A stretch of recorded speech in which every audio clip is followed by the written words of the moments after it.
Subscribe करने के बाद घंटा बजाएं ताकि आप दूसरा अपडेट घंटा भी मिस ना कर पाए।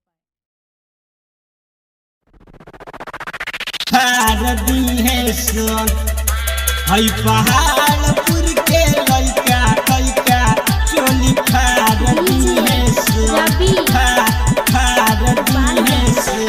सुनय बंगाल वाली जिद जनी कर लहंगा उठा के सटे जगह पर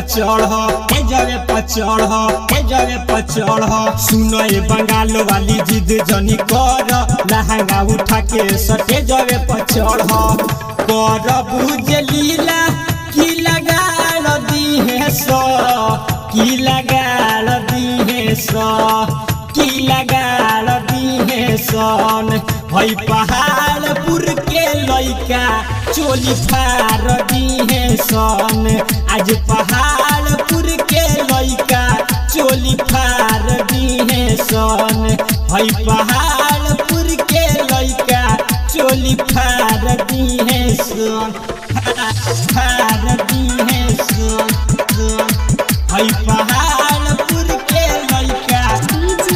चोली फार दी है mix by Aryan recording studio कुचायको। खोली के सामान अपन तनी तू देखावो ना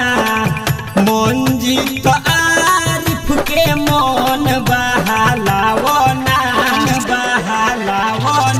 खोली के सामान अपन तनी तू देखावो ना मंजित आरिफ के मन बहालावो ना काहे नहीं मन तारू बतिया हमार हो जिद जदि करबू तो हो जाई मार हो तो पल सामान ई उघार दी है सो ई उघार दी है सो ई उघार दी है सो भई पहाड़पुर के लइका चोली फार दी है सन आज पहाड़पुर के लइका चोली फार दी है सो हई पहाड़पुर के लइका चोली फार दी है सो फार दी है सो हई पहाड़पुर के लइका चोली फार दी है सो फार दी है सो सट के नाचो तारे मंजित पारावाना साहिल कुनाल भइले तोहरे को दीवाना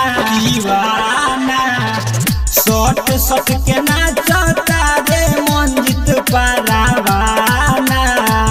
आरिफ कुनाल भइले तोहरे को दीवाना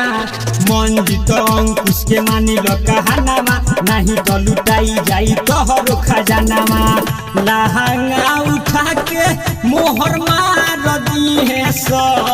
मोहर मार दी है सो मोहर मार दी है सोन भई पहाड़पुर के लइका चोली फार दी है सो भई पहाड़पुर के